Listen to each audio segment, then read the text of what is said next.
Eile õhtul kohaliku aja järgi veidi pärast kella 4 suundusid Eesti piirivalvurid Meikisti saarelt merele. Sadamast väljumise järel vajus aga Eesti alus külili, süttis põlema ning seejärel vajus põhja.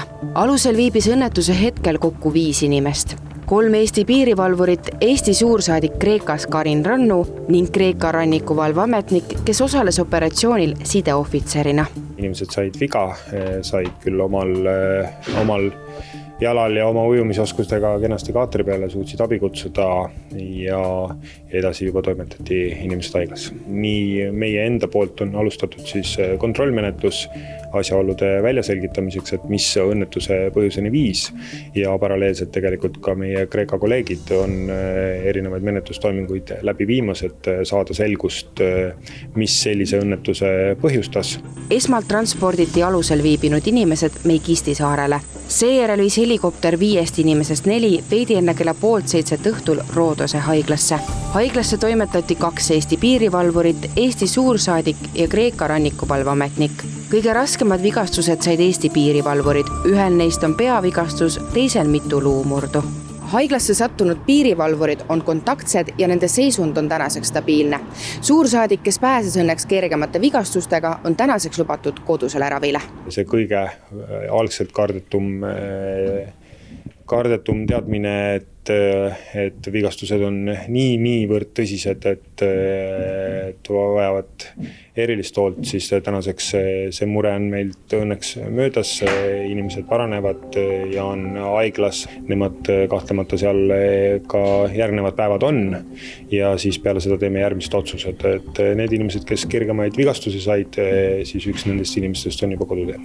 Siseminister Igor Taro sõnas, et uudis Kreeka saare lähistel toimunud õnnetusest pani kõik siseturvalisuse inimesed võpatama.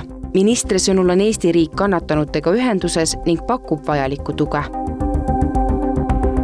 Kommusaar ei taha täna spekuleerida, mis õnnetuseni viis. Eesti Mereakadeemia laevajuhtimise uurimisrühma professor sõnab aga, et kõige tõenäolisemalt sõitis kaater millelegi otsa.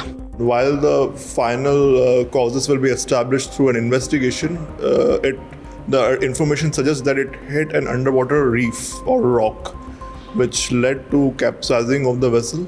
The operation and design of high-speed crafts poses some special challenges. Safety margins are very much reduced in such operations. Reaction times are quite reduced and the area to maneuver is also quite limited. Sharma lisab, et kaatri juht peab opereerima väga kiiresti muutuvas keskkonnas ja sellise aluse puhul ei ole ruumi ka ootamatuteks tehnilisteks viperusteks. It is a fast moving vessel, so it could have been much worse accident.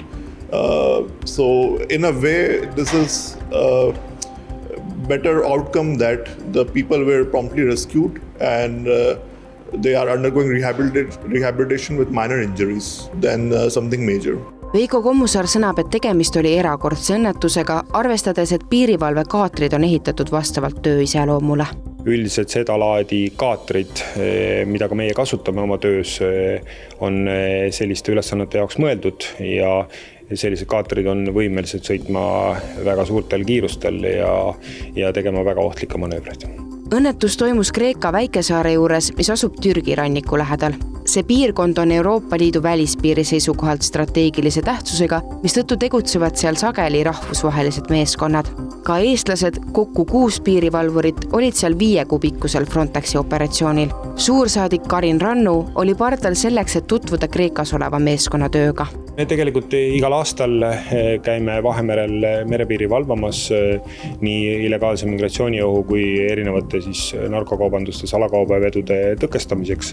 See on üsna tavapärane Euroopa Liidus kokku lepitud mehhanism. Missioon selleks aastaks oli lõppemas ja tegelikult selleks nädalaks oli planeeritud kodutee.